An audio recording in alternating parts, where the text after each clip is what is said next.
I spent the night in room 665 of a hotel that's been empty for 40 years. What I saw there made me question everything I thought I knew about death. But that's not even the worst place I've been to.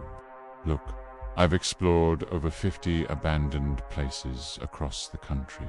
Old hospitals, factories, entire towns that people just ...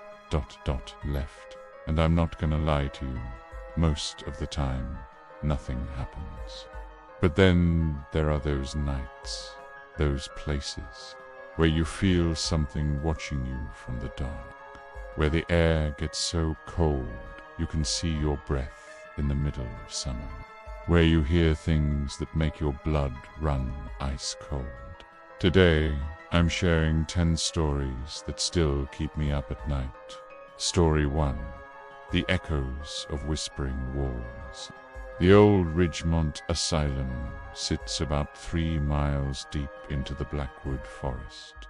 No roads lead to it anymore, just overgrown paths that barely anyone remembers. I'd heard about this place for years. Urban explorers talked about it in whispers.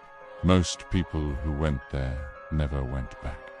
Not because something happened to them, but because they were too terrified to ever return. I went in October, late afternoon, so I'd have some daylight to navigate the place before dark. The building looked dead from the outside, broken windows like empty eye sockets, walls covered in vines and moss. The front door hung off its hinges. Inside, the smell hit me first. Rot and mildew, and something else I couldn't identify. Something almost sweet. The main hallway stretched out in front of me.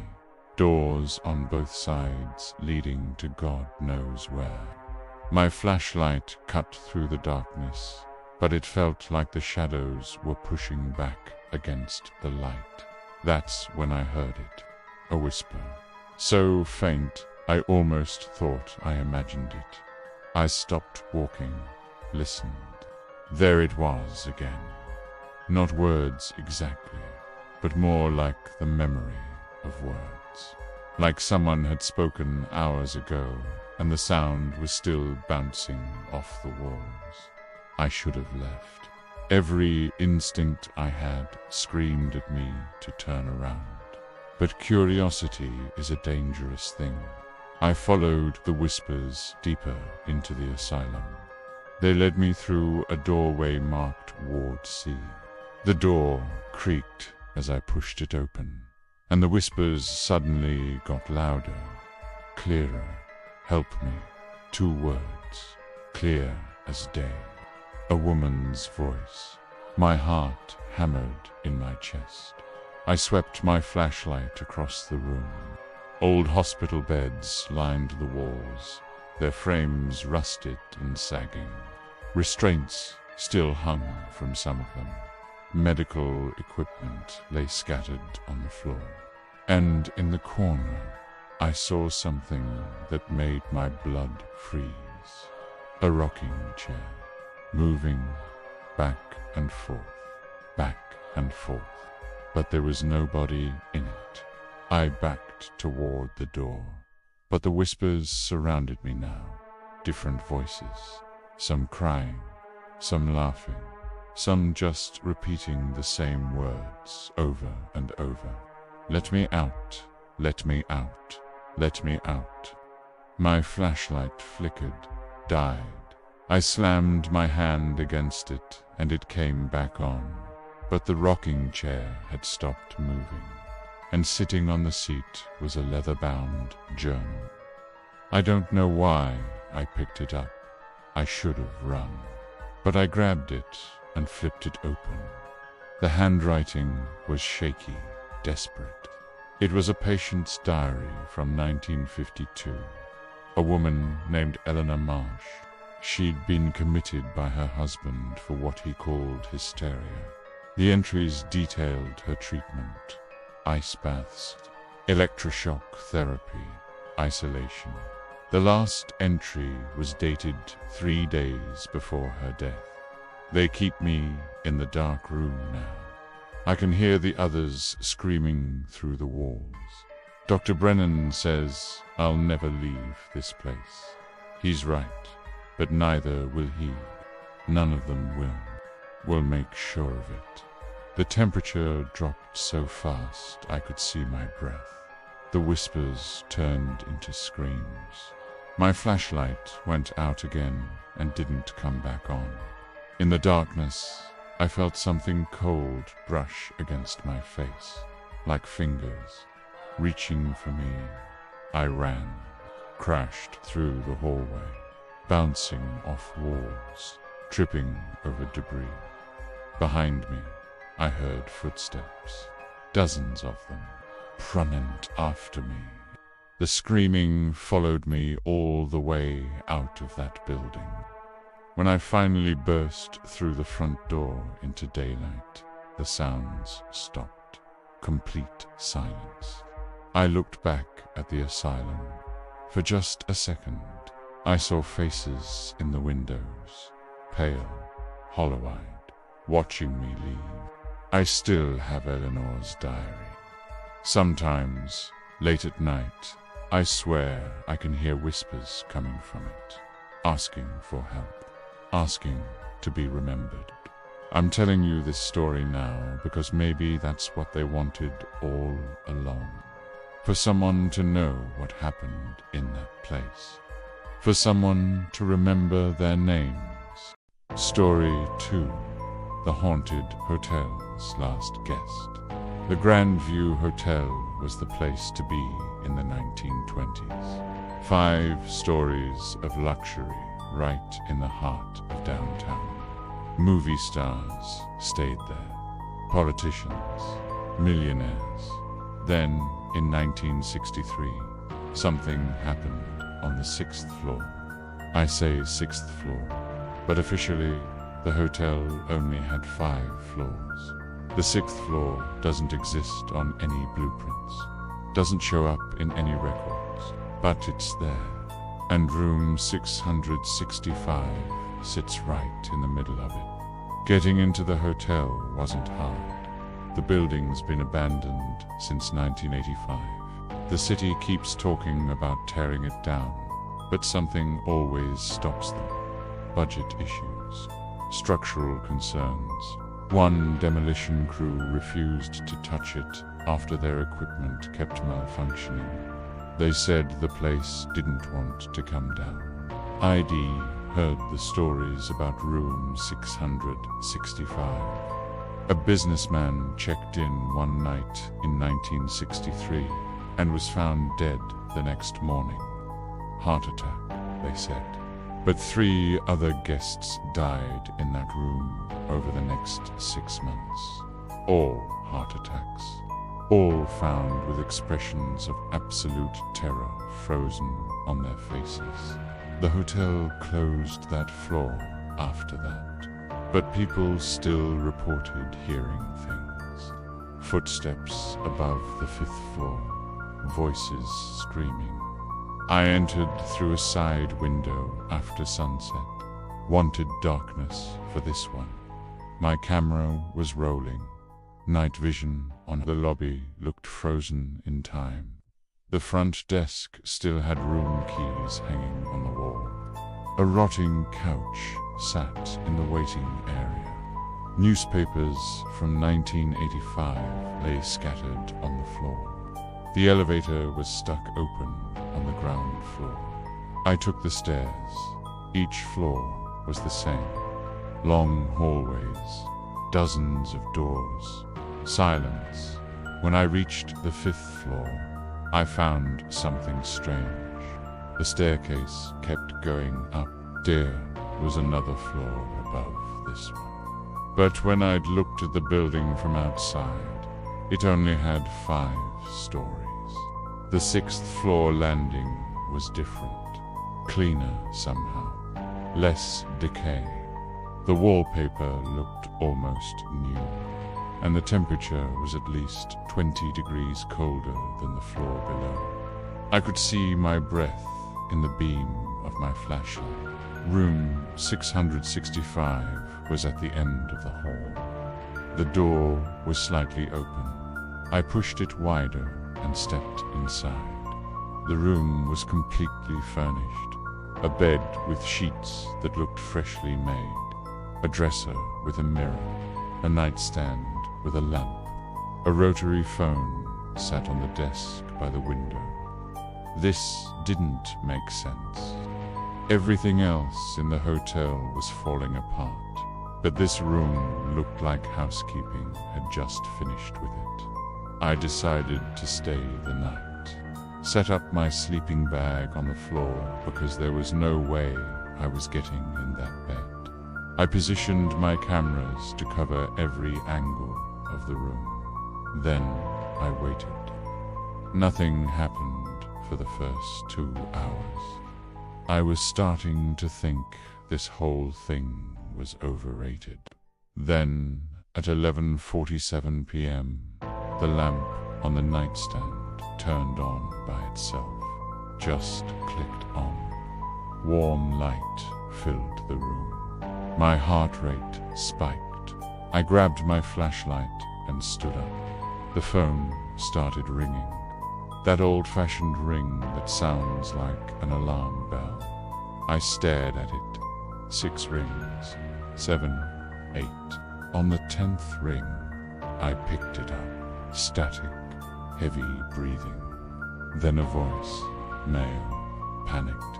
Get out of this room. Now. He's coming. The line went dead. I dropped the phone. It clattered against the desk. That's when I heard the footsteps in the hallway. Slow, deliberate, coming toward the room. The doorknob started to turn. I backed toward the window. The door swung open, but nobody was there. Just an empty hallway.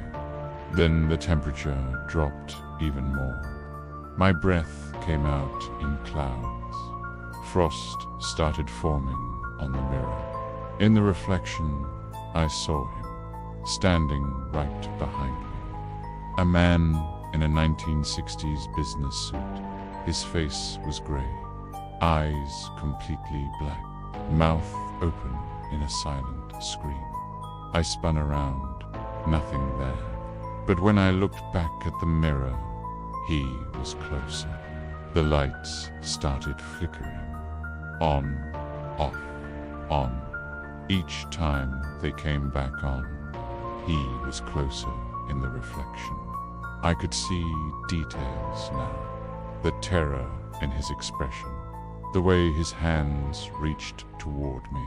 The bruises around his neck.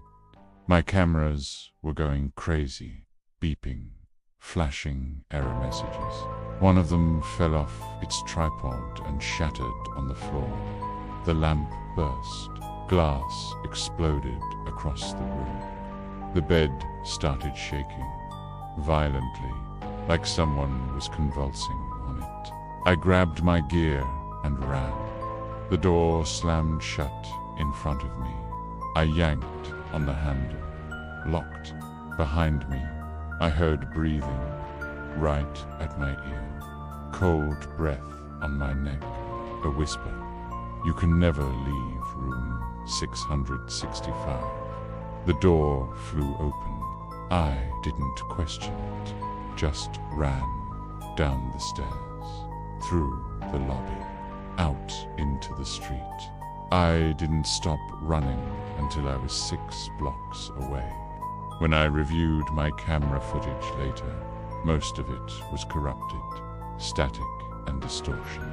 But I managed to save one clip, 5 seconds of video showing the reflection in the mirror, clear as day. A man in a business suit standing behind me, and behind him, in the shadows, at least 6 other figures, all reaching, all trying to grab me, all trying to keep me in that room forever. Story 3. The cursed cathedral, St. Mercy's Cathedral, was built in 1847 in a village called Ashwood Hollow. The village doesn't exist anymore. Hasn't for almost 80 years. In 1946, every single person in Ashwood Hollow vanished over the course of one night. 217 people gone. No bodies, no signs of struggle. Just empty houses and the cathedral standing alone on the hill. The place isn't easy to find. The roads that led to Ashwood Hollow have long since disappeared under forest growth. I had to hike for almost 4 hours through dense woods to reach it. When the cathedral finally came into view through the trees, I understood why people said it felt wrong. It was too intact. Everything else in the village had collapsed or been reclaimed by nature. But the cathedral stood tall, stone walls perfect, stained glass windows still whole, like time had forgotten to touch it. The front doors were massive, oak wood with iron reinforcements. They opened with a groan that echoed through the empty village. Inside, the air was thick, heavy, like breathing through water. Rows of pews stretched toward the altar. Candles sat in holders along the walls, their wax still white and clean, like they'd been placed there yesterday. I walked down the center aisle. My footsteps echoed too loud in the space. Something felt off about the acoustics, like the sound was bouncing back from places it shouldn't. When I reached the altar, I saw something that made my skin crawl. Fresh flowers, roses, still alive, still blooming. In a building that had been sealed for decades. That's when I heard the chanting, low, rhythmic, coming from somewhere below me. I looked around for a way down and found a door behind the altar. It opened onto a spiral staircase, descending into darkness. The chanting grew louder as I went down, multiple voices, all speaking in unison, words I didn't recognize. Definitely not English, not Latin either, something older. The staircase opened into a crypt. The walls were lined with burial niches, names and dates carved into stone. But here's the thing that made my blood run cold. The dates. All of them ended on March 15th, 1946. Every single person buried down here died on the same night. The night the village disappeared. The chanting stopped. Complete silence. Then I heard footsteps behind me. I turned.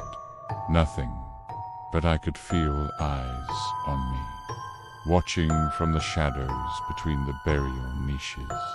I swept my flashlight across the crypt. For a split second, I saw them, figures standing in the darkness. Dozens of them, men, women, children, all wearing clothes from the 1940s, all staring at me with empty, hollow eyes. My flashlight went out. In the darkness, I heard breathing all around me, close, too close. Hands grabbed my jacket, cold fingers wrapped round my wrist. I screamed and yanked away, stumbling backward. My back hit something solid, a stone coffin in the center of the crypt. I fumbled for my phone, used its light. The figures were gone, but something was carved into the lid of the coffin I'd backed into. Here lies Father Thomas Blackwood, he who opened the door that should never be opened. The chanting started again, louder this time, angry. The stone lid of the coffin started to move. grinding against itself, sliding open. I didn't wait to see what was inside. I ran for the stairs. Behind me, I heard the chanting turn into screaming, voices overlapping, all crying out in pain and terror. Something grabbed my ankle. I crashed down on the stairs, my chin splitting open on the stone. Warm blood ran down my neck. I kicked hard and felt my foot connect with something. The grip released. I scrambled up the stairs on my hands and knees, too terrified to look back. I burst through the door into the cathedral. The candles along the walls were lit now, all of them, flickering with flames that cast dancing shadows across the pews. And sitting in those pews were the villagers, hundreds of them, all turned to look at me. Their faces were wrong, features blurred, like looking at them through water. They all stood at once. The sound of 200 people rising in unison filled the cathedral. I ran for the exit. The front doors were closed. I slammed into them with my full weight. They didn't budge. Behind me, the villagers started walking toward me, slow, deliberate, still not making a sound except for their footsteps. I pounded on the doors, screaming, begging. The doors flew open. I fell through them into daylight. When I looked back, the cathedral was empty. No candles, no villagers, dust and shadows. But I could still hear the chanting, faint, coming from below, always from below. I made it back to my car and got the hell out of those woods. But sometimes, late at night, I still hear it, that chanting, and I wonder what Father Blackwood opened, what door he unlocked that was never meant to be opened. And I wonder if maybe, by going down into that crypt, I helped open it just a little bit more. Story 4. The bone-chilling factory. The Riverside manufacturing plant closed in 1978 after 3 workers died in what officials called industrial accidents. But the people who worked there told different stories. They talked about machines that started on their own, tools that went missing and reappeared in impossible places, and the sounds, footsteps on empty catwalks, voices calling out names of workers who'd died years before. The factory sits on the edge of town, right next to the river it's named after. 4 stories of rusted metal and broken windows.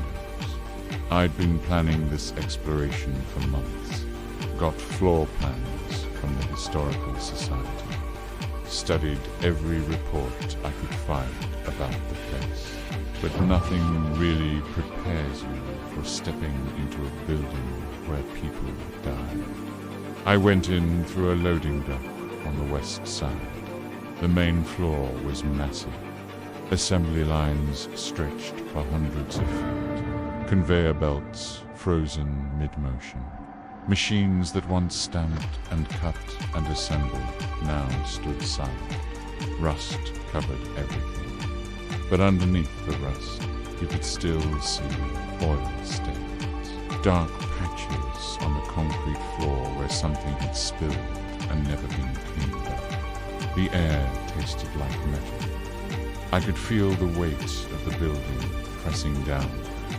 4 stories of concrete and steel balanced on old supports. Every step I took echoed through the space.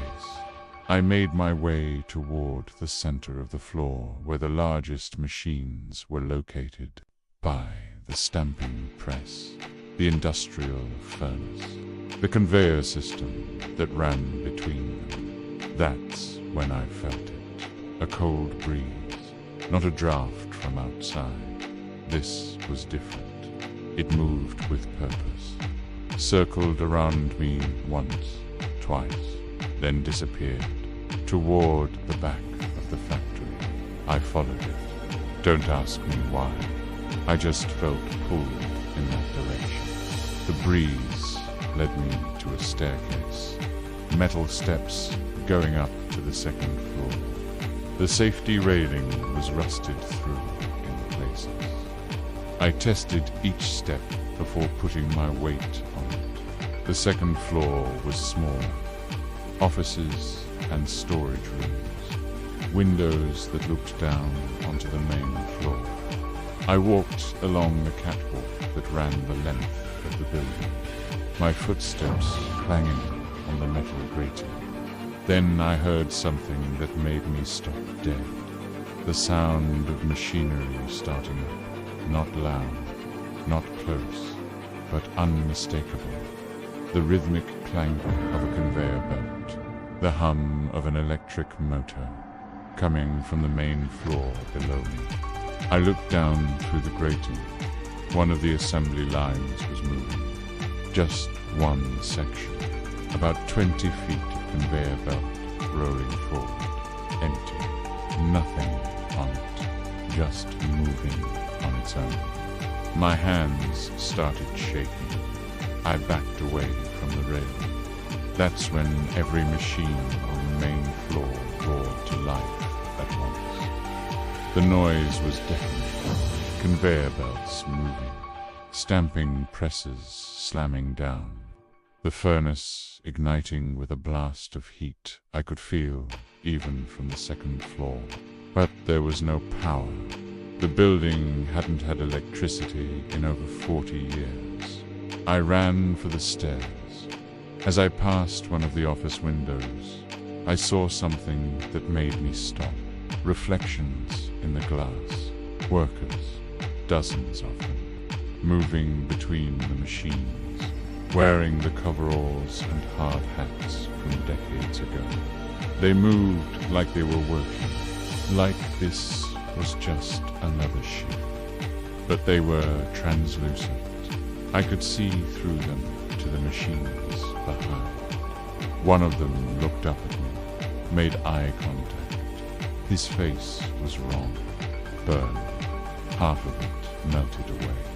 He pointed at me, then pointed at the furnace. His mouth opened.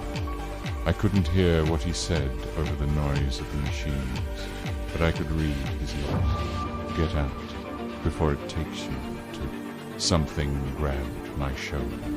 I spun around. A man stood behind me, real, solid, wearing a supervisor's jacket.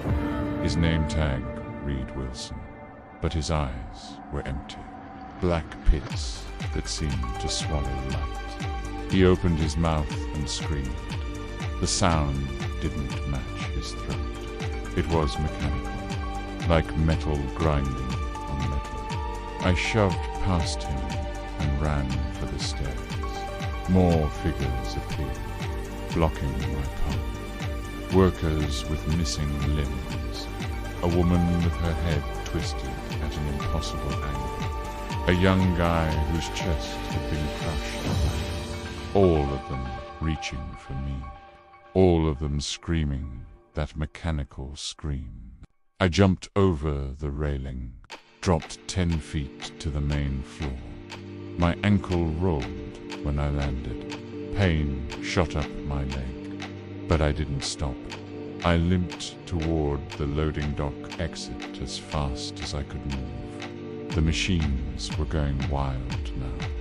Sparks flew from the stamping press. The conveyor belts moved so fast they were just blurs. The furnace blazed with heat that shouldn't be possible. Something caught my jacket. Metal fingers. I looked down.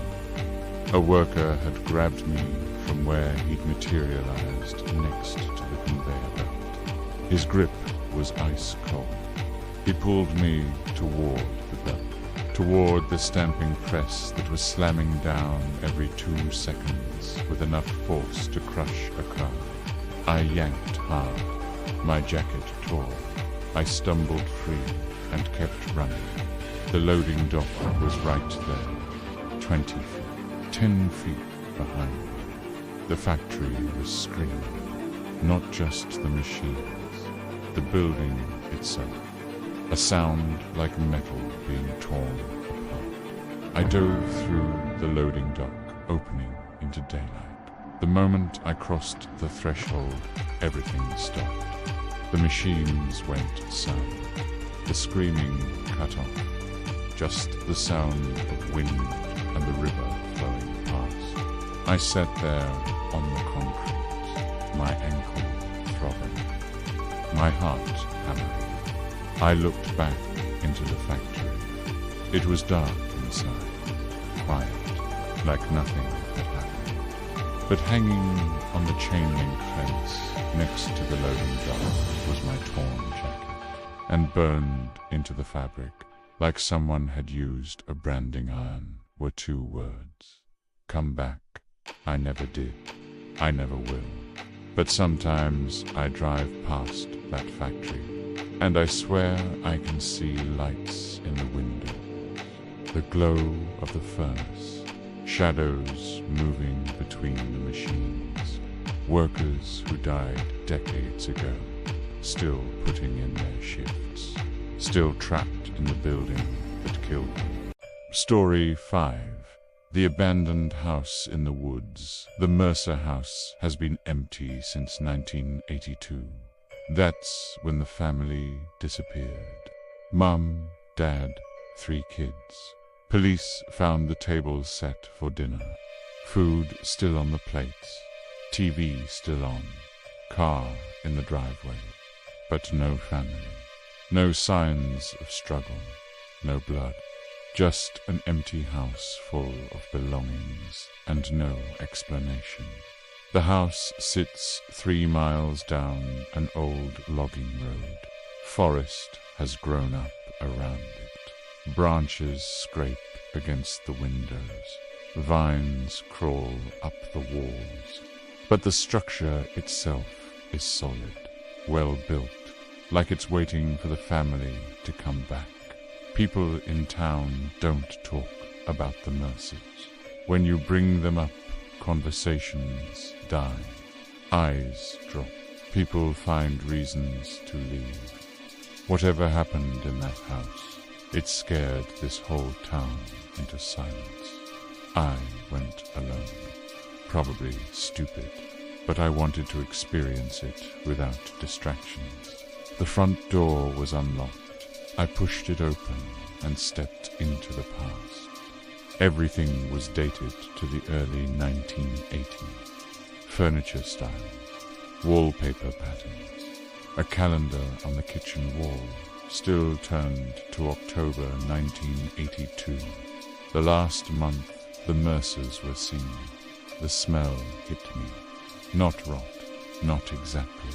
Something sweeter, like flowers left too long in a vase. I walked through the living room. Family photos covered the walls. The Mercers smiling at the camera. Dad in a work uniform. Mum in a floral dress. 3 kids ranging from maybe 6 to 13 years old. Normal family. Happy family. So what happened to them? I moved upstairs. 3 bedrooms. The kids' rooms still had toys scattered around. Beds unmade, like they'd just gotten up. I was checking the oldest daughter's room when I heard it. Music, faint, tinkling, coming from downstairs. I froze, listened. It was a music box, playing that classic lullaby tunes. But I'd just been downstairs. I hadn't seen a music box. I crept down the stairs. The music was coming from the living room. I entered slowly. There, on the coffee table, a small wooden music box that definitely hadn't been there 5 minutes ago. It sat open, the little ballerina inside spinning in slow circles. I approached it, reached out to close it. The music stopped. The ballerina froze mid-spin. Then every door in the house slammed shut at once. The sound was like thunder. I jumped back, my heart in my throat. Footsteps started upstairs. Small footsteps, like children running, back and forth across the hallway, laughing, playing. I could hear their voices, kids' voices, but the words were wrong, overlapping, like several recordings playing at once, slightly out of sync. I should have left, but I heard something else. A woman's voice, desperate. Please, help us. We can't get out. The voice came from the basement. I found the door under the stairs. It was locked from the outside. That didn't make sense. Why would you lock a basement door from the outside? Unless you were trying to keep something in, or someone. I slid the bolt open.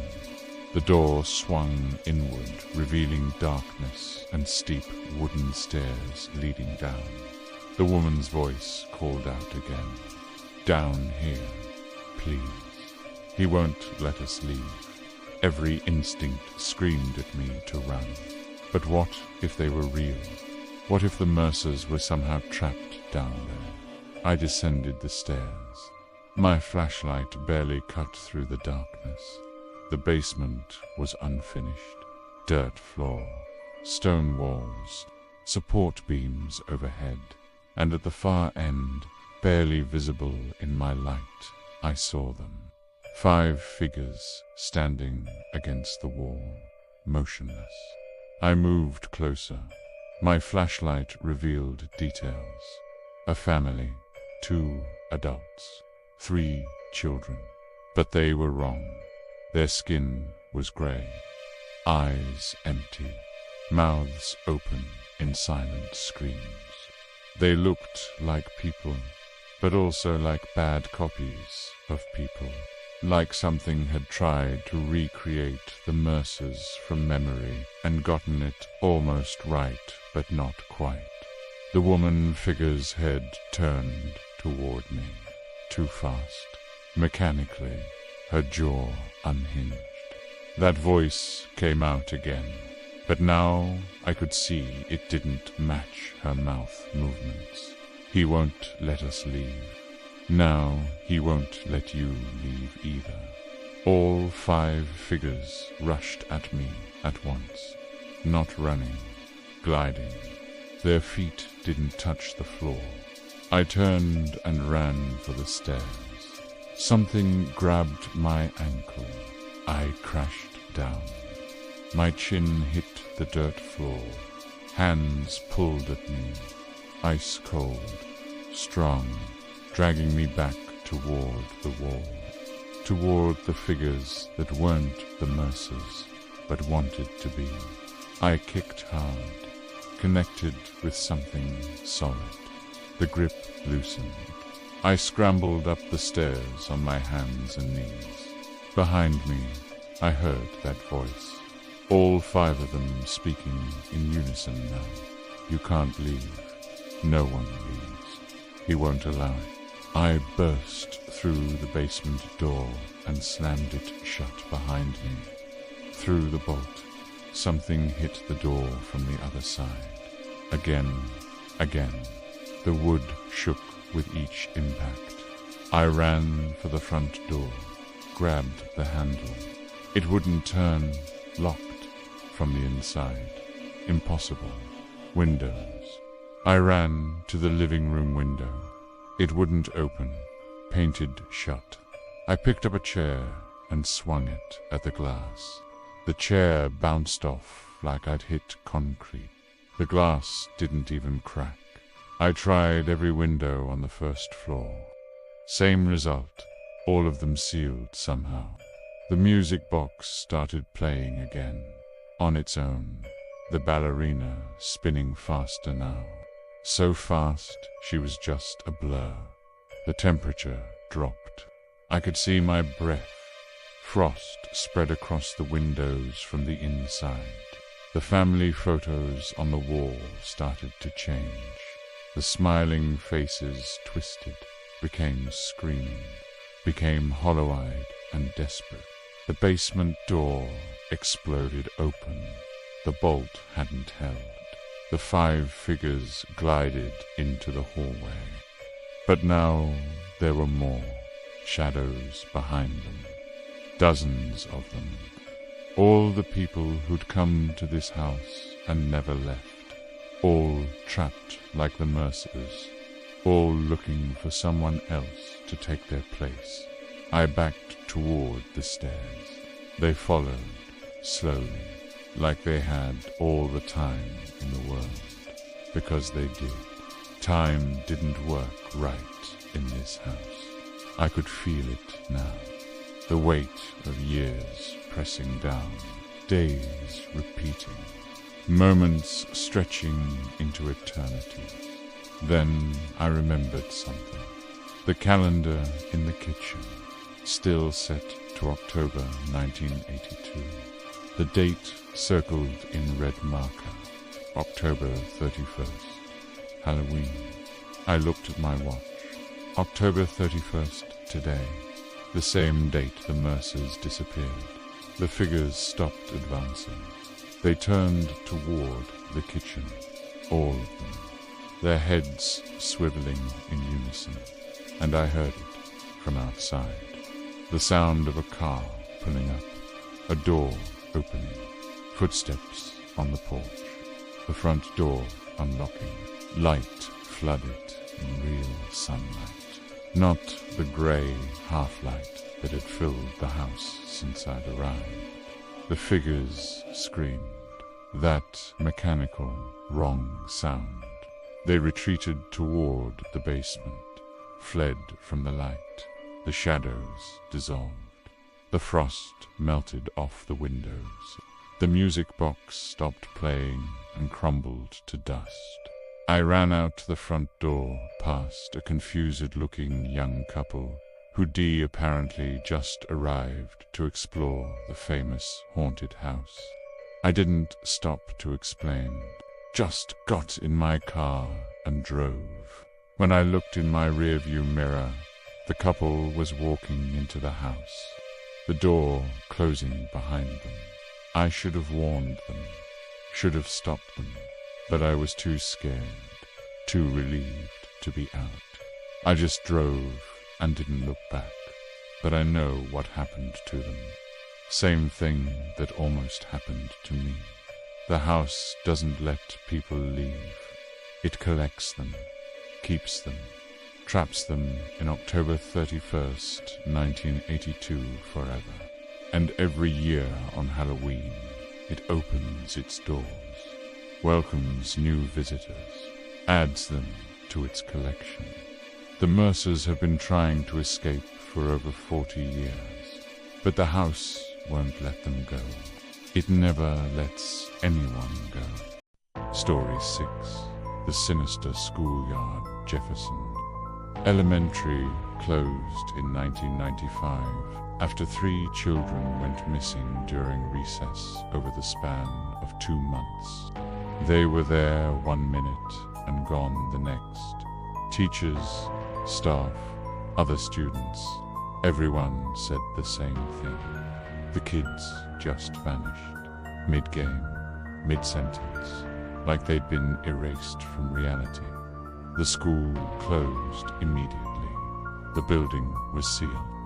But parents in the neighborhood reported hearing something at night. Children laughing and playing in the empty schoolyard. But when they looked out their windows, the playground was dark and deserted.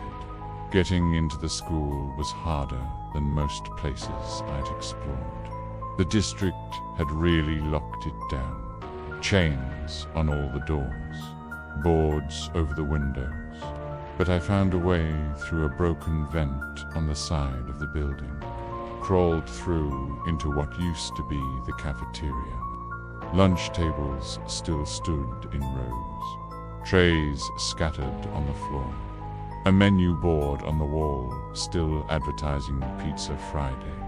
The silence was oppressive.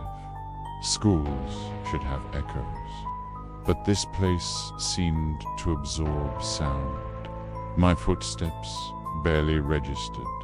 I walked through the hallways, past classrooms frozen in time, desks in rows, chalkboards with lessons half erased, cubbies with names still taped above them. Emily, Marcus, Sarah, kids who were now adults, or would be if they had aged, if they'd gotten the chance.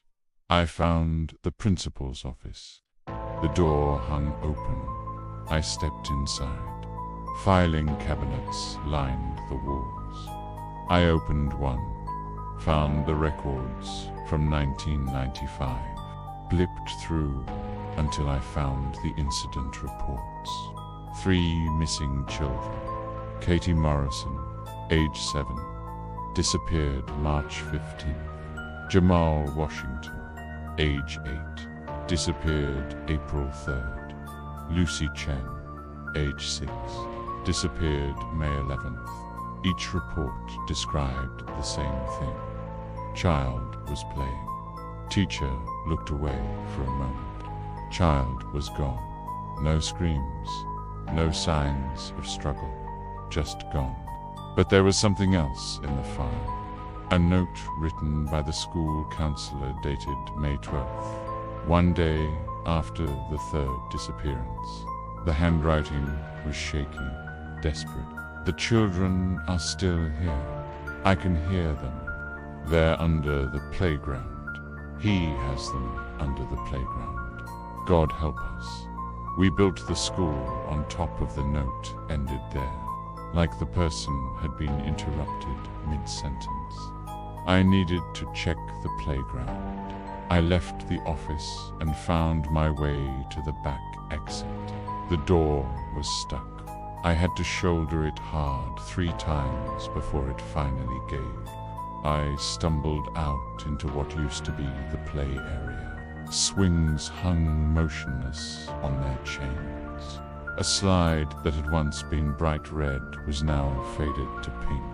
A merry-go-round sat in the center of the yard, and beneath it all, something felt wrong. The ground itself felt hollow, empty. I walked to the merry-go-round, put my hand on it, gave it a push. It squeaked as it started to turn, slow at first, then faster, faster than I'd pushed it, spinning on its own now, faster and faster, until it was just a blur of metal and peeling paint. That's when I heard the laughing, children's voices all around me. But I couldn't see anyone. The swings started moving, back and forth, higher and higher, like invisible kids were pumping their legs. The slide shook. I heard the sound of small feet climbing the ladder, then the swoosh of someone going down. But there was nobody there. The merry-go-round stopped suddenly. Complete stop. No gradual slowing. Just dead stop. And I heard a voice, a little girl, close to me, right next to my ear. He keeps us down there, under the ground. We can't get out, but sometimes he lets us play. I spun around. Nobody there. My heart was pounding so hard I could hear it. I backed away from the merry-go-round. That's when I saw it. A door set into the ground, right under where the merry-go-round sat. A hatch painted the same color as the asphalt, nearly invisible unless you knew to look for it. I should have left right then, but those kids, if there was even a chance they were down there, that they were still alive somehow, I had to check. I pulled the hatch open. Metal stairs led down into darkness. Cold air rushed out, carrying with it the smell of earth and something else. Something chemical, antiseptic. I descended. The stairs went down at least 20 feet. My flashlight showed concrete walls, pipes running along the ceiling. At the bottom, a hallway stretched in both directions. Doors lined both sides. Each door had a small window, like the kind you'd see in a hospital room. I approached the first door, looked through the window. A child's bedroom, complete with bed, toys, posters on the walls. But everything was old. Toys from the 1990s, posters of shows that hadn't aired in decades. And sitting on the bed, facing away from me, was a small figure. A child, not moving, just sitting there. I tried the door locked. I moved to the next window. Another bedroom. Another child sitting motionless on the bed. Third door. Same thing. I counted 12 rooms total. 12 children. All sitting with their backs to the doors. All perfectly still. They're not sleeping. They're waiting. I turned. A man stood at the end of the hallway. Tall. Thin. Wearing what looked like a janitor's uniform. But his face was raw, smooth, featureless, like someone had erased his features and forgotten to draw them back in. Where his eyes should have been were just flat patches of skin. But I could feel him looking at me. You shouldn't be here. This is my collection. My special place. The school board never knew. Nobody knew. For 40 years, I kept my collection. And when they tried to close the school, I took 3 more. My final 3. My perfect number. He moved toward me, not walking, gliding, like the figures in the Mercer house. I ran back toward the stairs. Behind me, I heard the doors opening, all 12 of them, creaking on their hinges, and then footsteps, small footsteps, running after me. The children, but their laughter was wrong now, distorted, like recordings played backward. I hit the stairs at full speed, took them 3 at a time, my flashlight bouncing wildly.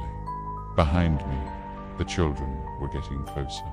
I could hear their breathing, fast, excited, like they were playing a game. Tag, hide and seek, catch the intruder. I burst through the hatch into the playground. The sun had set. When had that happened? I'd only been down there for maybe 10 minutes. But now it was dark night, stars overhead. The playground equipment cast long shadows in the moonlight. I ran for the school building. Had to get back inside. Get to the exit. Get out. But the playground equipment moved. The swings swooped down at me like pendulums. I ducked, rolled, came up running. The slide twisted, bent, reached for me like a metal arm. I dodged left, kept running.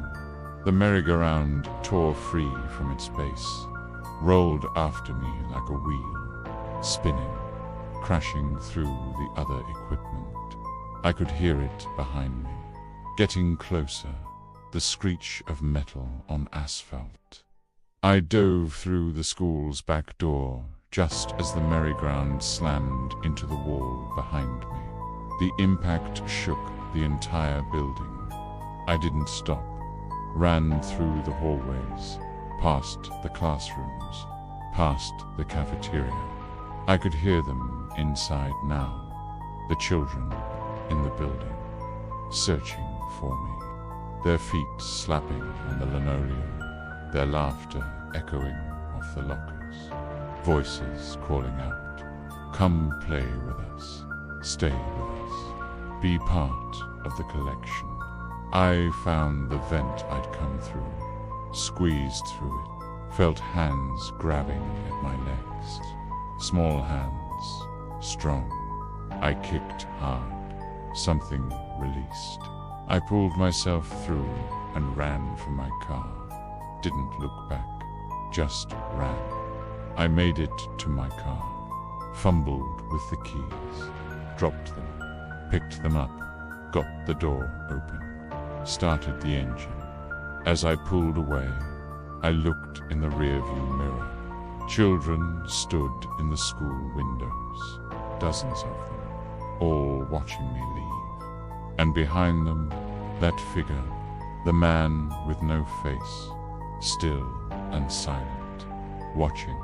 I reported it, called the police, told them about the hatch, the rooms, the children. They investigated, found nothing. The hatch I'd opened didn't exist. They showed me photos. The playground was just asphalt, no door, no hatch, nothing. They said I must have been confused, disoriented. Maybe I'd hit my head. But I know what I saw. I know what's under that playground. And I know those 3 children from 1995 never left. They're still there, still part of the collection, still waiting in those rooms, still playing in that schoolyard at night when nobody's watching. Sometimes I drive past Jefferson Elementary late at night, and I can see them. Small figures moving behind the windows, shadows on the playground.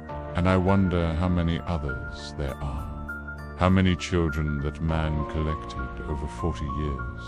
How many are still trapped there, still playing, still waiting, still hoping someone will find them and set them free. Story 7. The Ghost Ship's Call. The Harborview shipyard closed in 1971 after the SS Northwind sank at dock under mysterious circumstances. The ship had been in 4 repairs, minor stuff, routine maintenance. Then, one night, for no reason anyone could explain, it listed to port. Water flooded in. The ship went down in 30 minutes. Took 12 workers with it. They were doing late-night repairs in the lower decks. Never made it out. The shipyard never recovered. The owners declared bankruptcy. The property sat abandoned. But sailors reported seeing something. Late at night, a ship in the old dock. The Northwind, rising from the water where it sank, floating there for hours, then disappearing before dawn. Local legend said the ship was looking for its crew. The 12 men who died. It wouldn't rest until they came back aboard. I'd heard these stories for years. Thought they were just maritime superstition, sailors and their ghost ships. But then I saw the photos, posted online by night fishermen, grainy, distant, but definitely showing a ship in the old dock, a ship that shouldn't be there. I had to see it for myself. The shipyard was easy to access. No fences, no security. Just old buildings and rusted equipment slowly being reclaimed by the sea air. I arrived at sunset, wanted to be in position before dark. The old docks stretched out into the harbor. Wood pilings rotted through. Metal supports corroded. The whole structure should have collapsed years ago. But it stood, waiting. I set up on the shore with a clear view of the dock. Camera ready. Night vision equipment. Voice recorder. If the north wind appeared, I'd document everything. The sun set, darkness fell. The water was calm, too calm, like glass. No waves, no current, just still, black water reflecting the stars. At 11:47 p.m., I heard it, a ship's horn, deep, resonant, echoing across the harbor. But there was no ship, not yet. The sound came again, closer, and then I saw it rising from the water, not sailing in, rising, like it was surfacing from the depths, the SS Northwind, exactly as it appeared in old photos. A cargo freighter, 300 feet long, rust-streaked hull. The name still visible on the bow. It settled at the dock like it belonged there, like it had never left. Deck lights flickered on, dim yellow, casting strange shadows across the water. I watched through my camera, zoomed in. The ship looked solid, real, not transparent or ghostly. It looked like any other ship except for one detail. No crew. The deck was empty. Then I heard voices. Men shouting, calling out to each other. The sounds of work, metal on metal, footsteps on the deck. But I couldn't see anyone, just heard them. The phantom crew, the 12 men who'd died, still doing their repairs, still trying to finish the job they'd started 50 years ago. A gangplank extended from the ship to the dock, lowered itself with a screech of metal. Voice, clear, direct, speaking to me. We need one more. 12 died. 12 must crew. We need one more. I should have run, should have left right then. But I was drawn to it. That ship, something about it pulled at me, made me want to go aboard, to see what was there, to understand. I found myself walking toward the dock, toward the gangplank, my feet moving without conscious thought. I stepped onto the dock. The wood creaked under my weight, but held. I walked closer to the ship. The gangplank was right there, just a few steps away. The voices grew louder, more insistent, calling to me, welcoming me. I reached out to touch the gangplank. It was cold, wet, real. Come aboard, join the crew, help us finish, help us rest. My foot touched the gangplank. I was halfway up before I realized I was climbing.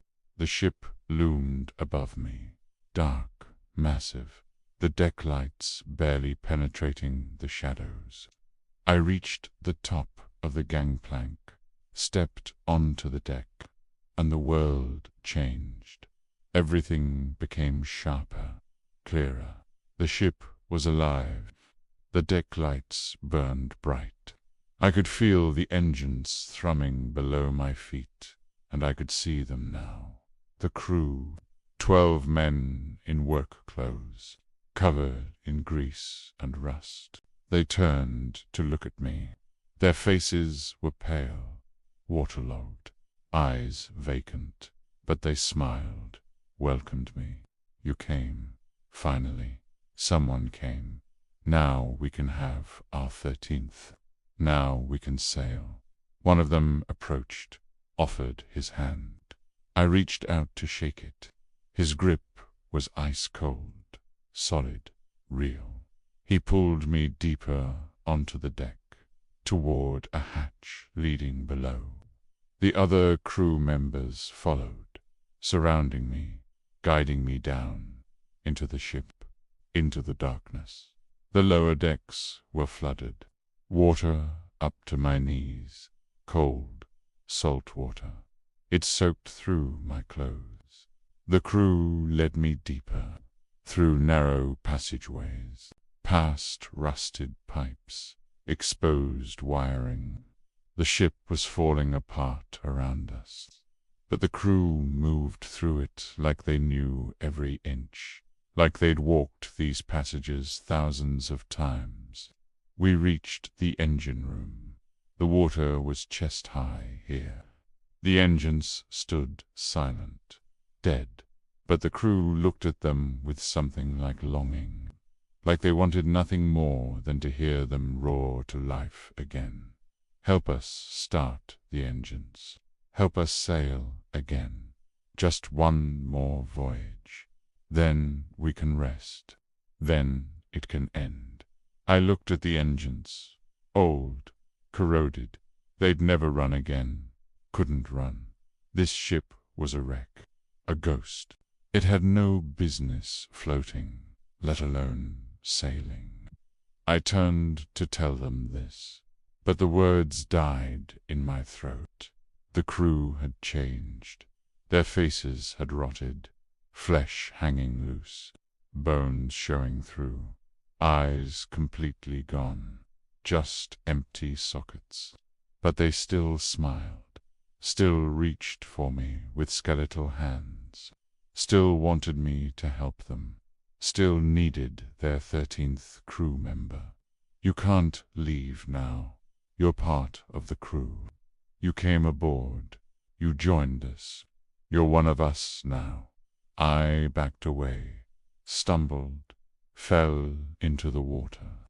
It closed over my head, freezing, dark. I couldn't see, couldn't breathe. Hands grabbed me, pulled me down, deeper into the flooded engine room. I fought, kicked. My lungs burned. I needed air, needed light, needed out. My hand hit something, a pipe. I grabbed it, pulled, used it to drag myself toward where I thought the surface was. My head broke through. I gasped, coughed. The crew surrounded me, reaching down, trying to pull me back under. I swung at them. My fist passed through them like smoke. They weren't solid anymore, just shadows, ghosts, images burned into this ship. I swam for the passageway. The water fought me. Currents that shouldn't exist tried to drag me back. I pushed through, made it to the corridor, started climbing toward the upper deck. Behind me, I heard them following, their voices, angry now, betrayed. You can't leave. You came aboard. You're ours. You're the 13th. Your crew. I reached the main deck. The gangplank was gone, pulled up. No way off the ship. The dock was 30 feet away, across open water. The crew emerged from below. All 12 of them, surrounding me, backing me toward the rail, toward the edge, toward the water. If you won't sail with us, you'll sink with us. Join the others, in the dark, in the cold, forever. I looked over the rail, down into the water, and I saw them, faces, dozens of faces, looking up at me from beneath the surface.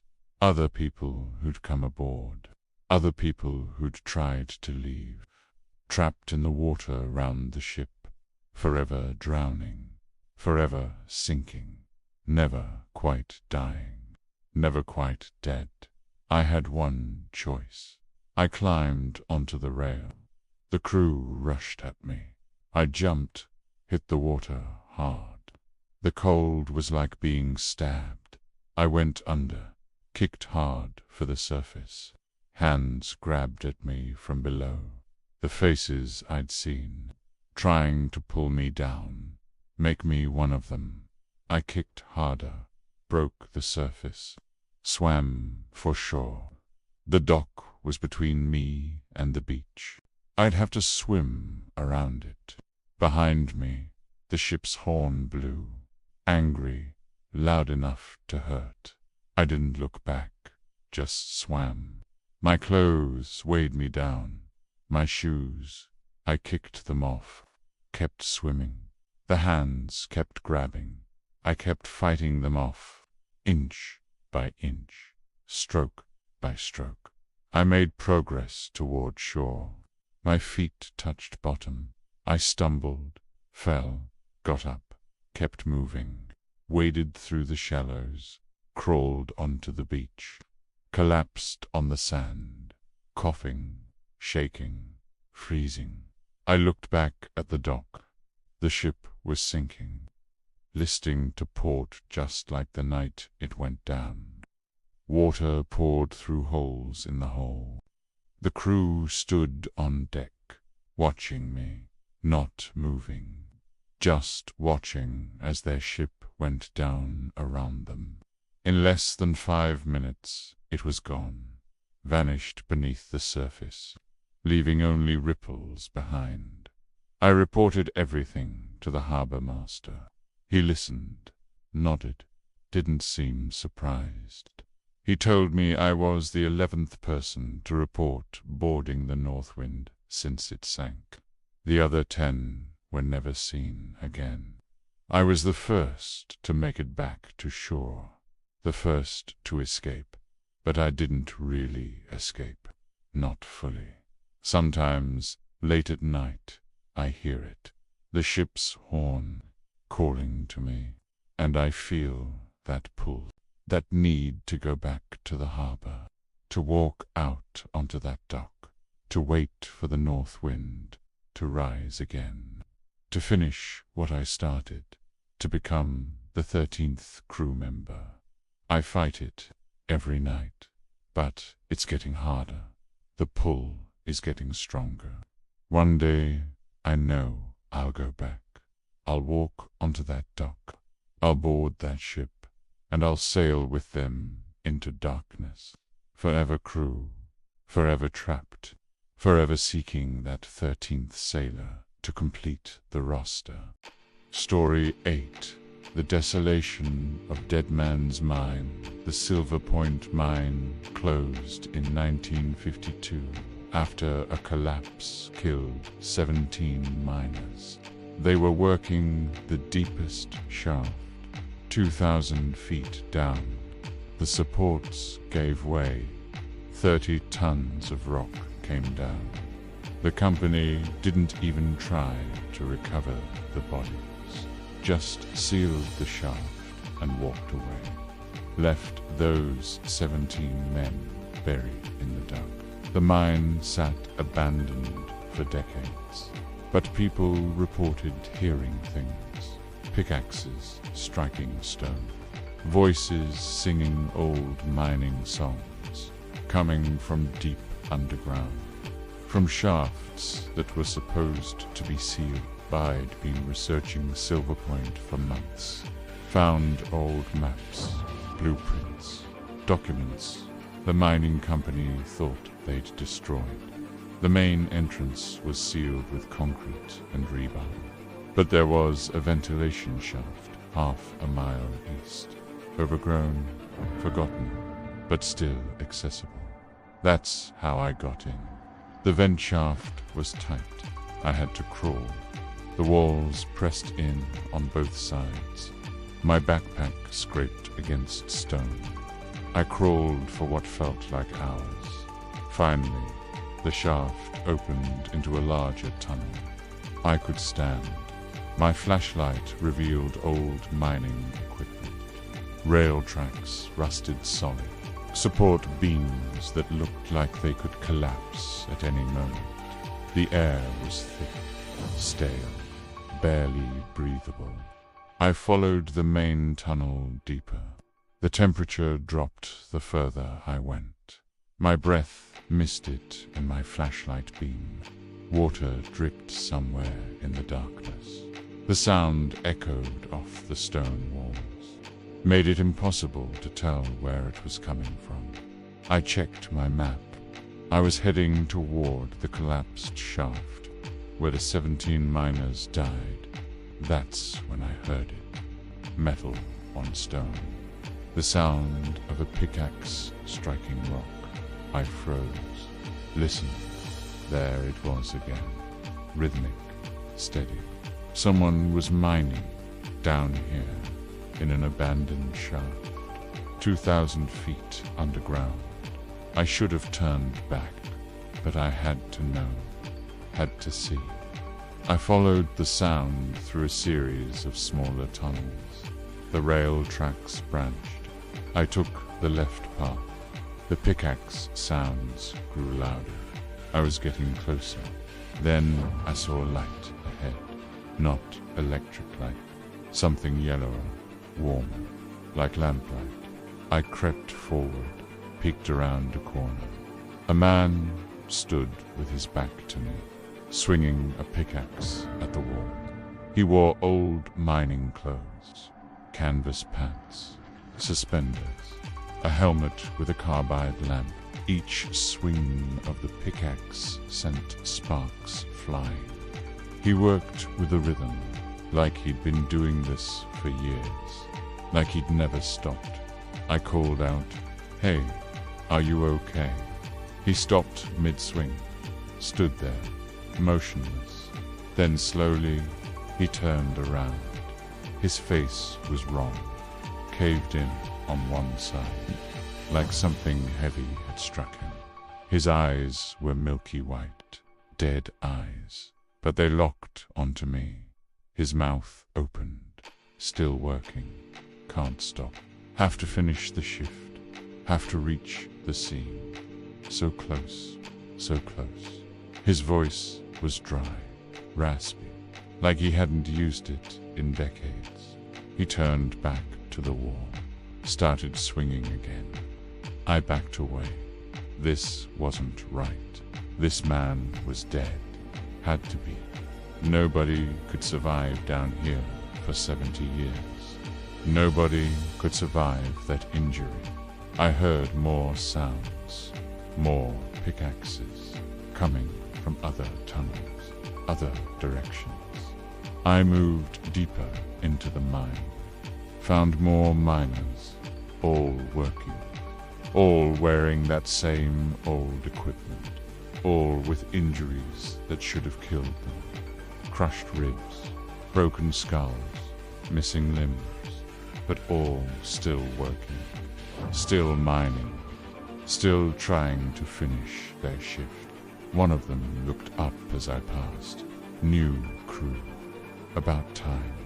We need help. Have to finish before the collapse. Have to get out before it comes down. The collapse already happened, I said. In 1952, you died. You all died. He shook his head, kept swinging his pickaxe. No, not yet. Still time. Still have to work. Can't stop. The foreman won't let us stop. The foreman, I felt cold dread settle in my stomach. I moved through the tunnels, found more miners, dozens of them, all working, all dead, all trapped in that last shift, replaying it over and over for eternity. And then I found him, the foreman. He stood at a junction of 3 tunnels, watching the miners work. He was the only one who looked alive.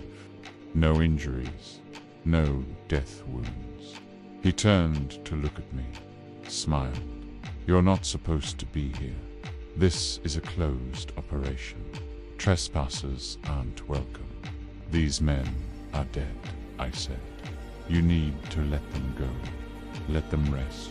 His smile widened. "They haven't finished their shift. No one leaves until the work is done. That's the rule. That's how it's always been." The mine collapsed. They died. It's been 70 years. Time doesn't matter down here.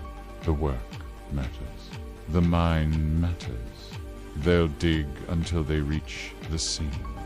Then they can rest, but not before. I looked around. The miners had stopped working, all of them. They stood in the tunnels, watching our exchange, their dead eyes fixed on the foreman, on me, waiting. "How long have you been down here?" I asked. The foreman's smile faded. "I don't remember. Since the beginning. Since the mine opened, I was the first. I'll be the last. I keep the crew working. That's my job." He wasn't human. Hadn't been for a long time. Maybe never was. Something about this mine had created him, or called him. A spirit of the work itself, of the endless labor, of men breaking themselves against stone for copper and silver and gold. He was the mine's will given form, and he'd keep these men working forever. One of the miners spoke up, the first one I'd seen. "We remember now. You helped us remember. We died. We're dead. We don't have to work anymore." The foreman's expression twisted, became something inhuman, something angry.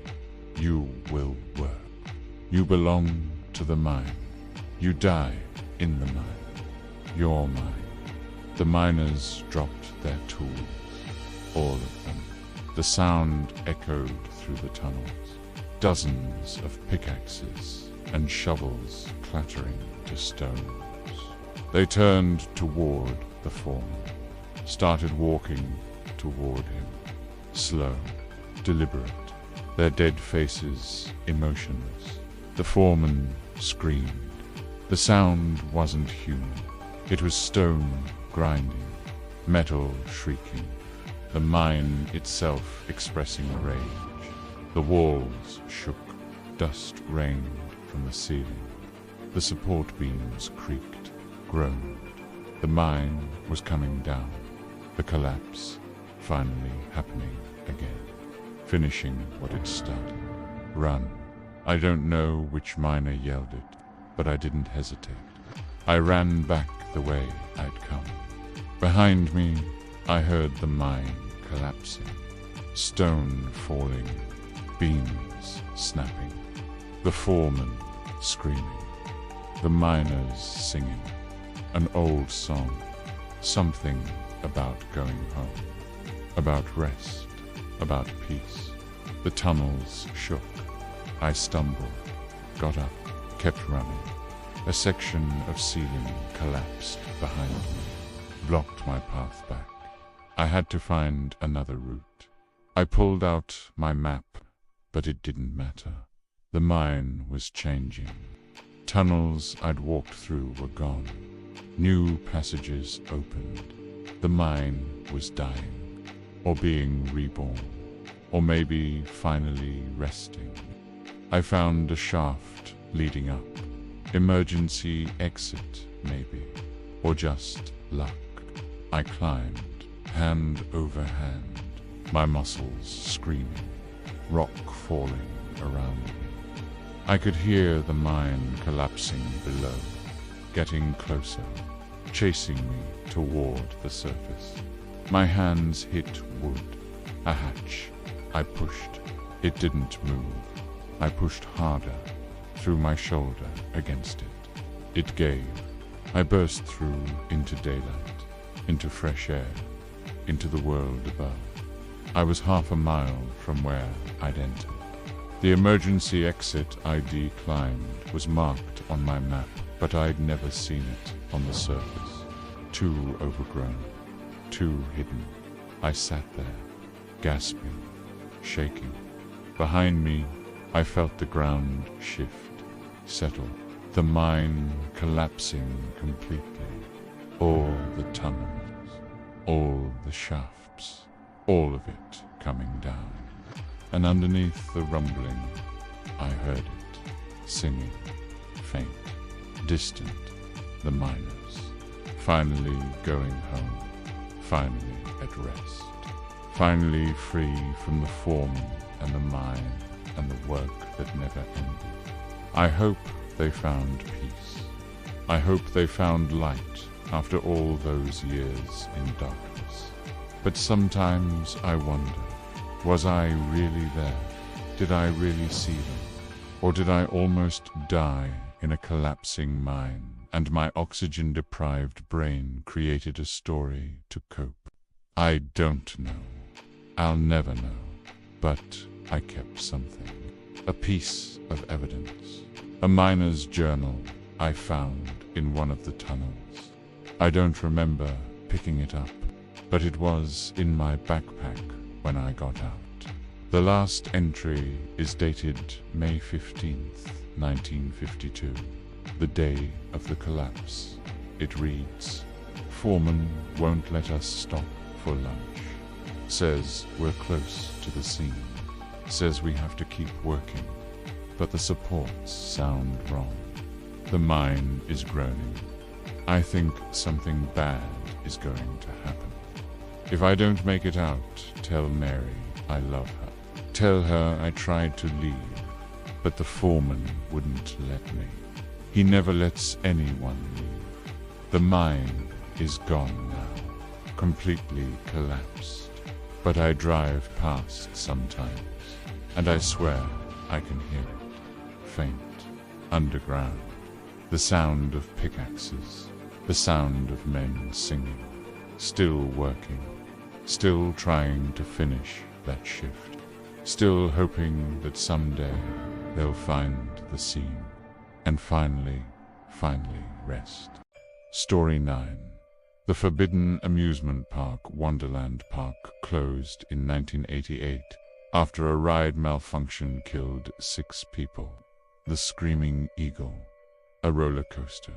Mid-ride, one of the cars derailed, sent 6 people falling 80 feet to the ground.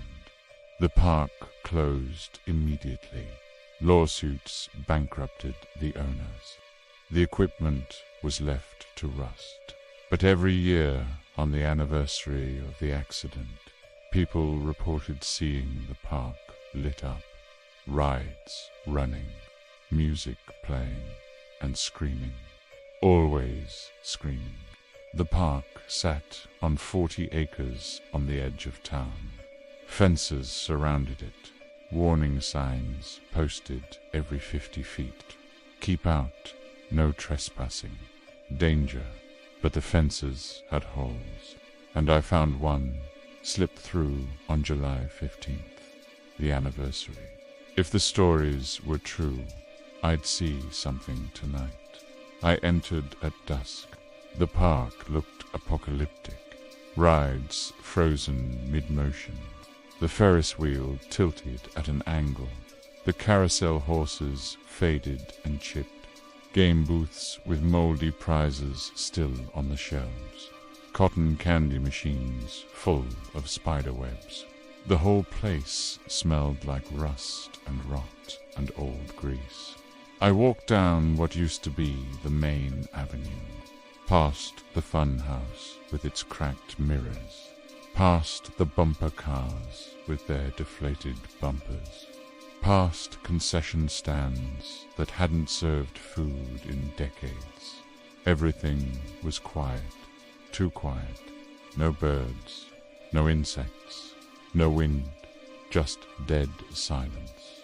The Screaming Eagle loomed at the back of the park, 8 stories tall. A wooden roller coaster that had once been the park's main attraction.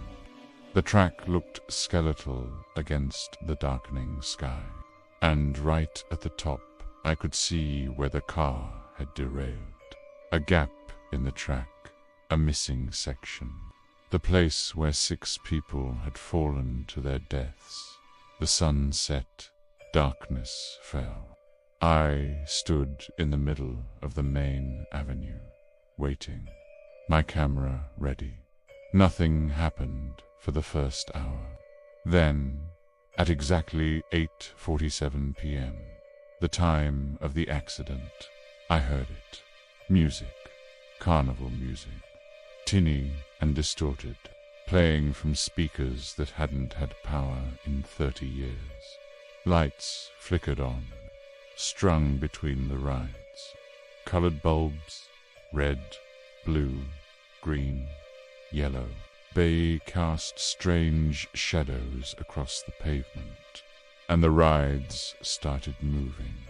The carousel began to turn, the horses bobbing up and down.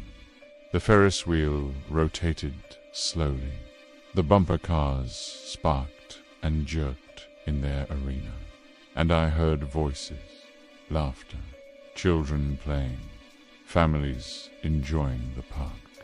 But I couldn't see anyone, just empty rides moving on their own, just lights and music and invisible crowds, the sounds of a memory, a ghost of better days, before the accident, before the deaths, before Wonderland became a graveyard.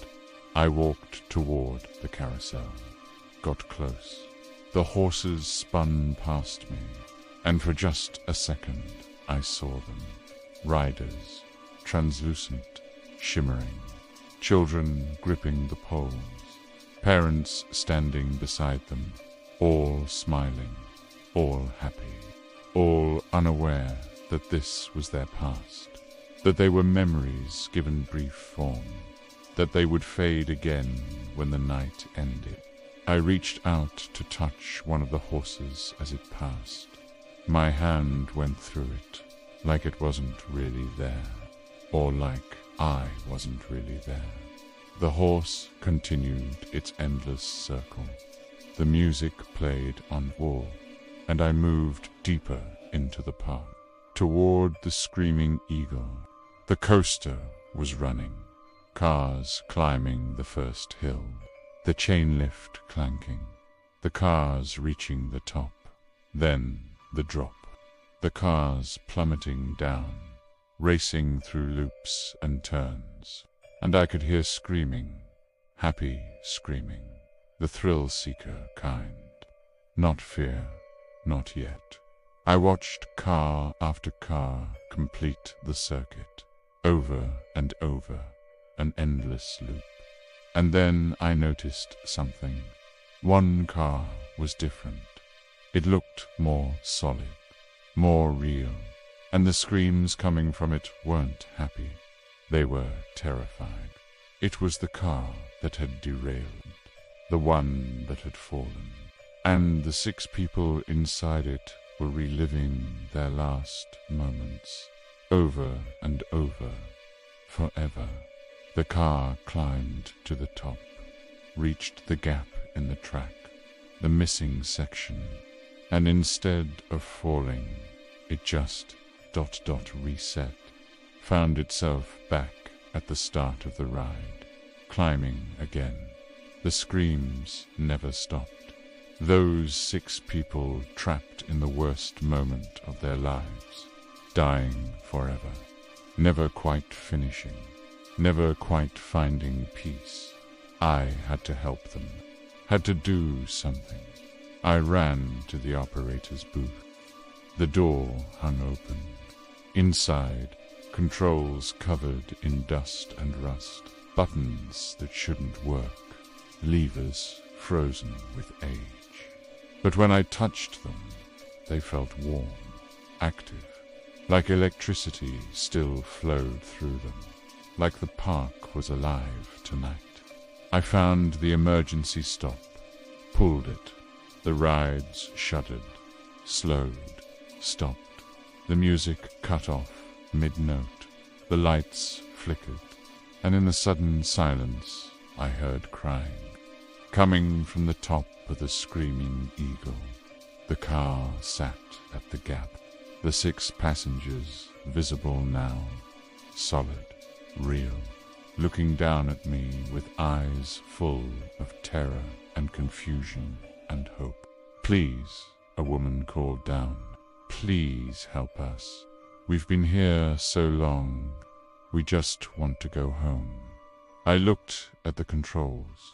There had to be a way to bring them down. A manual override. Something. I searched the booth, found a maintenance manual, flipped through it, found the section on emergency procedures. There was a manual crank. Could lower the cars by hand. It was stored in a shed behind the coaster. I ran, found the shed. The door was locked. I kicked it in. Inside, tools hung on the walls. And there, a large metal crank. I grabbed it, ran back to the coaster, found the access panel the manual described, opened it, inserted the crank, started turning. It was hard. The mechanism hadn't moved in decades, but slowly the car started to descend. Inch by inch, the passengers crying with relief. The car lowered along the maintenance track, past the gap, past the point where they'd died. Finally, it reached the station platform. I ran over, opened the safety bar. The 6 passengers stepped out. They looked at me with gratitude. Thank you. You freed us. You let us finish the ride. We can go home now. They started walking toward the park exit, slowly fading with each step, becoming transparent, becoming light, and then they were gone, just disappeared into the night, released from their loop, finally at peace. The park went dark, sudden, complete, the lights extinguished, the rides stopped, the music ended. I stood alone in the darkness until I heard something behind me. Footsteps, multiple sets. I turned. People approached from the shadows, dozens of them. Park employees in old uniforms, maintenance workers, security guards, all with injuries, burns, crushed limbs, broken necks. You let them go, one of them said. You broke the loop. You stopped the park. You're free now, I said. You can all leave. You can rest. He shook his head. We can't leave. We maintain the park. We keep it running, so the memories can play, so the happy times can repeat. So it's not all about the accident, not all about death, but you're trapped here. We choose to be here. Someone has to keep the lights on. Someone has to run the rides. So the good memories survive alongside the bad. So Wonderland isn't just a place of death. It's still a place of joy. For those who remember, the other workers nodded. They turned and walked back into the darkness, back to their eternal posts, maintaining a park that didn't exist, running rides for ghosts, keeping the memory of Wonderland alive even as the physical park crumbled around them. I walked to the exit, stopped at the gate, looked back. For just a moment, I saw it, Wonderland as it had been, lights blazing, rides moving, crowds of people laughing and playing and living, beautiful, vibrant, alive. Then it faded, back to rust and decay, back to an abandoned lot full of broken dreams. I leapt through the fence. When I looked back, the park was completely dark, silent, dead. But I knew the truth now. Every year on July 15th, it comes back to life. The workers maintain it. The memories play. And 6 people who died 35 years ago finally finish their ride and go home. I like to think they found peace. I like to think I helped. But sometimes I wonder if I did the right thing. Those workers are still trapped, still maintaining, be still serving a park that killed them.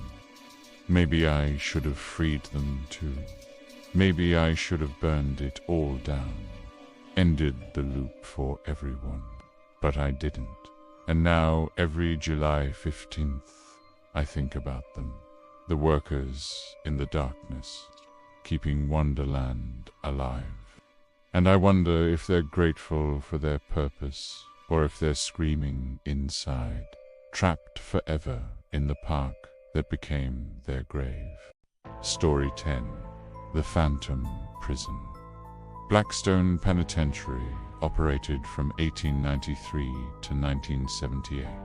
In those 85 years, over 300 prisoners died within its walls, some from old age, some from disease, some from violence, and more than a few from execution. The state used Blackstone for death row. The electric chair sat in a special room in the basement. Old Sparky, they called it. It took 23 lives before they abolished capital punishment in this state. The prison closed a decade later. Too old, too expensive to maintain, too many human rights violations to ignore. The building sat empty for decades. The state tried to sell it. Developers looked at converting it, but nobody wanted it. Something about the place felt wrong, even in daylight, even from outside. It radiated misery, suffering, despair. The emotions of everyone who'd died there seemed to have soaked into the very stone. Getting inside was riskier than other places I'd explored. The building was technically state property. Security still patrolled occasionally, but I'd timed it right. Found a guard shift change, slipped through a broken window on the east side, dropped into what used to be the prison laundry. The smell hit me immediately. Decades of trapped air, mold, rot, something chemical, industrial cleaners that had never fully evaporated. I moved through the laundry into a corridor. Cell blocks stretched to my left and right. 3 tiers of cells, each one about 6 by 8 feet, barely big enough for a bed and a toilet. Hundreds of them. Hundreds of lives lived in these tiny concrete boxes. I walked down the center aisle. My footsteps echoed off metal and stone. Cell doors hung open, rusted hinges squeaking in drafts I couldn't feel. I looked into the cells as I passed. Some had graffiti, names carved into walls, days counted in tick marks, messages to loved ones, confessions to crimes. One cell had just 2 words scratched deep into the concrete. I'm innocent. The further I went, the colder it got. Not natural cold, not weather. This was different. It seeped out of the walls, rose from the floor. The kind of cold that comes from absence, from emptiness, from places where too much suffering has burned away all the warmth. I reached the end of the first cell block, found stairs leading down to the basement, to where old Sparky waited. I descended slowly. The temperature dropped with each step. By the time I reached the bottom, I could see my breath. The basement was a maze of corridors, storage rooms, maintenance areas, solitary confinement cells, and at the far end, behind a heavy steel door, the execution chamber. The door was locked, but the lock was old, rusted. I worked at it with a tool from my pack. After 5 minutes, it gave. The door swung open with a groan that echoed through the basement. Inside a small room, concrete walls, a viewing window for witnesses, and in the center, bolted to the floor, the electric chair. Old Sparky looked almost peaceful. Just a wooden chair with leather straps and a metal cap connected to thick cables. But standing in front of it, I felt weight, presence. This chair had ended lives, 23 of them. 23 people had sat here in their final moments, terrified, resigned, angry. Whatever they'd felt, it had been absorbed into the wood and leather and metal. I approached it slowly, my camera recording everything. I reached out to touch it. My hand stopped inches away. I couldn't do it. Something inside me screamed to pull back, to not make contact. But I forced myself. My fingers touched the armrest. The room disappeared. I was suddenly somewhere else, still in the execution chamber, but different. The walls were cleaner. Lights blazed overhead. Men in suits stood at the viewing window. A priest prayed in the corner, and sitting in Old Sparky was a man, young, maybe 30. His head was shaved. The metal cap rested on his skull. His hands gripped the armrests, white-knuckled, terrified. A guard asked if he had any last words. The man looked at the viewing window, at the witnesses there, and he spoke. I didn't kill her. I swear on my soul, I didn't kill her. But you're killing me anyway. And when I die, I'll prove it. I'll prove it. The warden gave the signal. Someone threw a switch. Electricity coursed through the chair, through the man. His body went rigid, convulsed. Smoke rose from where the cap contacted his head. The smell of burning flesh filled the air. The lights dimmed from the power drawer. 20 seconds, 30. The switch was thrown back. The man slumped in the chair, dead. The room snapped back to the present. I jerked my hand away from the chair. My heart hammered. What had I just seen? A memory, an echo. The chair showing me what it had witnessed. They killed an innocent man. I spun around. A figure stood in the doorway. The young man from the vision. He looked solid, real, but I could see through him to the hallway behind. He stepped into the room, pointed at the chair. That's where they murdered me. Gerald Hayes, convicted of killing Sarah Morrison. But I didn't do it. Her husband did. But he was rich, connected, and I was nobody. So they needed someone to blame. They chose me. I'm sorry, I whispered.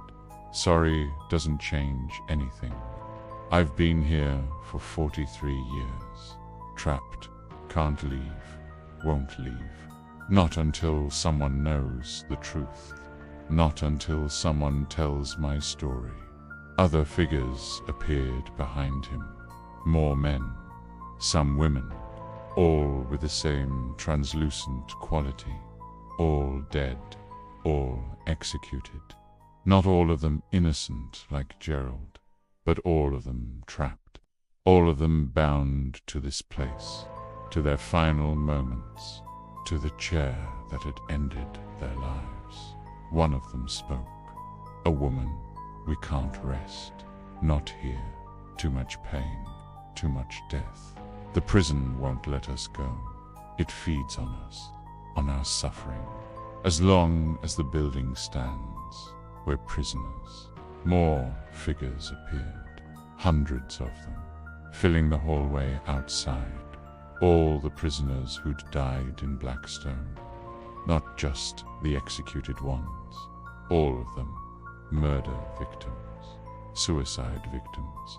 Those who died from disease or old age, or just from the slow grinding weight of imprisonment. All trapped. All unable to leave. You have to help us, Gerald said. You have to destroy this place. Burn it down. tear it apart. Break the prison so it can't hold us anymore. I can't do that. I'm just one person.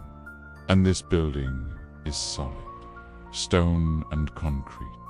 It would take explosives, heavy equipment. Then tell our stories. Make people remember us. Make them understand what happened here. The innocent men killed. The guilty men broken. The lives destroyed by this place. If enough people know, if enough people care, maybe that's enough. Maybe that's what breaks the prison's hold. Before I could respond, I heard something. Footsteps, heavy boots, coming from the stairs.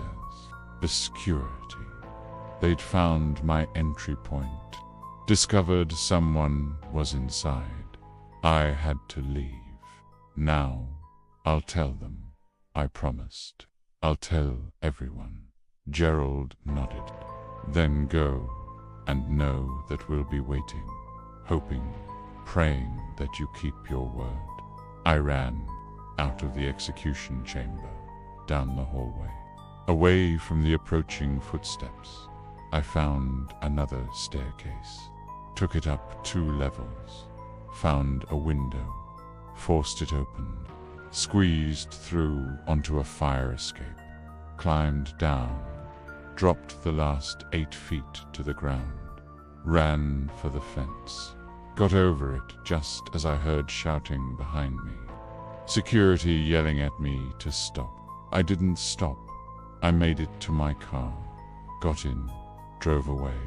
In my rearview mirror, I saw them, the ghosts, standing at the windows of Blackstone, watching me leave, hoping I'd keep my promise, hoping I'd set them free.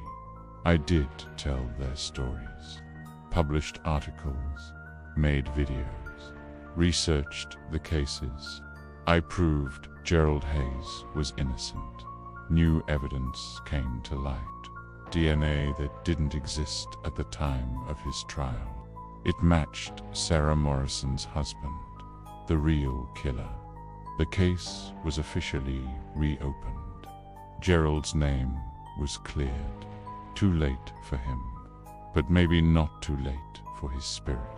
I don't know if it helped, if clearing his name freed him, if telling the stories of Blackstone's dead released them from their prison. I want to believe it did. I want to think that justice, even decades late, still has power. That truth still matters. That remembering the dead gives them peace. But sometimes I drive past Blackstone, and I still see them. Faces in the windows, figures on the roof, shadows moving through the empty cell blocks, still trapped, still suffering, still waiting for the day when the prison finally falls and they can walk out through the rubble into whatever comes next. The state still hasn't demolished it. Says they don't have the budget, says it's low priority. But I wonder if maybe the prison won't let them, if maybe it's holding on, feeding on the trapped souls inside, growing stronger with each year, becoming more than just a building, becoming something alive, something that hungers. And I wonder what happens when it gets hungry enough, when feeding on the dead isn't sufficient anymore, when it needs the living, when it starts calling people inside, luring them, trapping them, adding them to its collection of tormented souls. I won't go back. I can't. Not after what I saw. Not after what I felt in that place. But the prison knows me now. I touched old Sparky. I made contact. And sometimes, late at night, I hear something. A cell door slamming. Keys rattling. Footsteps in an empty hallway. And I wonder if maybe I didn't completely escape. If maybe a part of me is still there, still trapped, still imprisoned, still waiting for someone to set me free. Embrace the fear, so there you have it. 10 places, 10 stories, 10 encounters with things that shouldn't exist but do. I've spent years exploring abandoned locations, documented hundreds of sites, but these 10, these are the ones that changed me, made me question everything I thought I knew about life, death, and what comes after. People ask me why I do this, why I risk my safety, my sanity, my life, to explore places most people won't go, to document things most people don't want to believe exist. And the truth is, I don't have a good answer. Maybe it's curiosity, maybe it's a need to understand. Maybe it's just because someone has to bear witness. Someone has to remember. Someone has to tell these stories. Because here's what I've learned. These places exist. These spirits exist. These echoes of the past, trapped in abandoned buildings, are real. Not hallucinations. Not imagination. Real. And they're suffering, trapped between worlds, unable to move on, unable to find peace. And maybe, just maybe, by telling their stories, by remembering them, by acknowledging what happened to them, we can help them rest. Or maybe we just make sure they're not forgotten, that their pain meant something, that their deaths weren't meaningless. That someone, somewhere, knows what they endured. Pow, keep exploring, keep documenting, keep sharing what I find, because these stories need to be told. These voices need to be heard. And maybe one of you watching this has your own story, your own encounter with something unexplainable, something that haunts you. Something you've never told anyone because you thought they wouldn't believe you. I believe you. Share your story in the comments. Maybe together we can make sense of the unexplainable. Or at least know we're not alone in our encounters with the unknown.